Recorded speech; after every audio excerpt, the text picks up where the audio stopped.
A general license is a broad authorization issued by OFAC and is either written directly into OFAC's regulations or published on its website. It authorizes certain categories of transactions for anyone who clearly meets its terms without the need for submitting an application.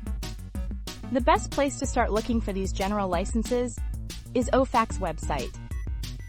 Start by finding the sanctions program you're dealing with, such as Russia, Iran, or Venezuela, and then look for the General Licenses section on that program's page. You will find general licenses that have been published on OFAC's website, but that have not yet been incorporated in the relevant regulations. The second place to look for general licenses is under the regulations implementing the relevant sanctions program.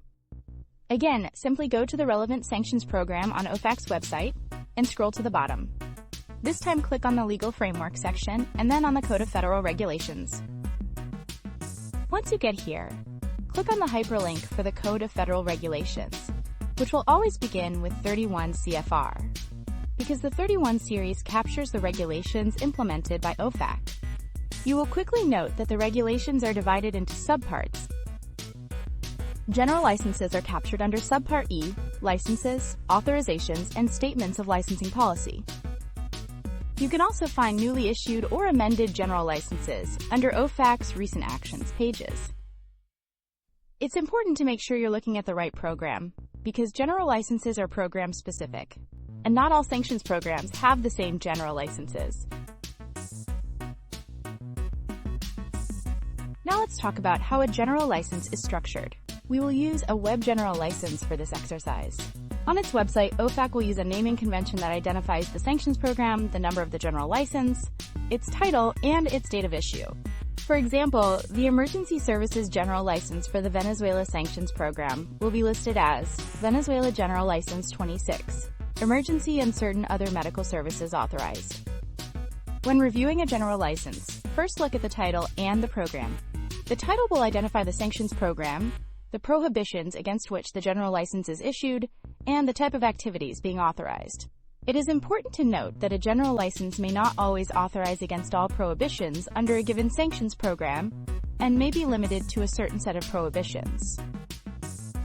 Next, focus on the section that describes the authorized transactions.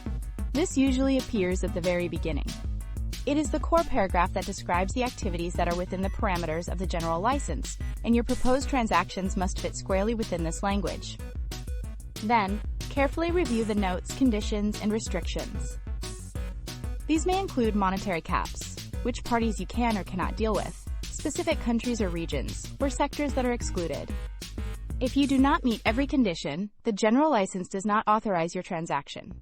Also pay attention to definitions. Terms like U.S. person, ordinarily incident, or references to particular countries, regions, or sectors may be defined in the regulations or in related guidance published on OFAC's website, and those definitions can impact the applicability of the general license.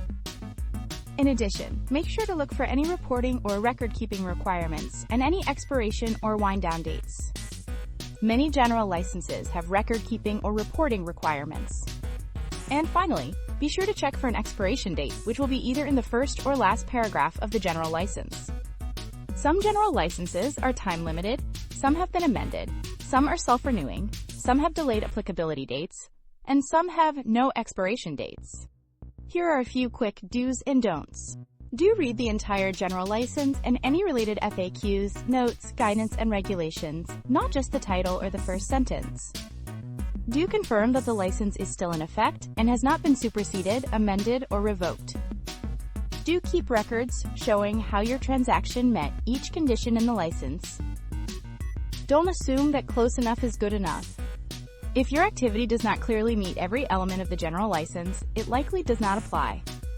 If after reviewing the general licenses you do not see one that clearly covers your transaction, you may need to consider applying for a specific license from OFAC instead.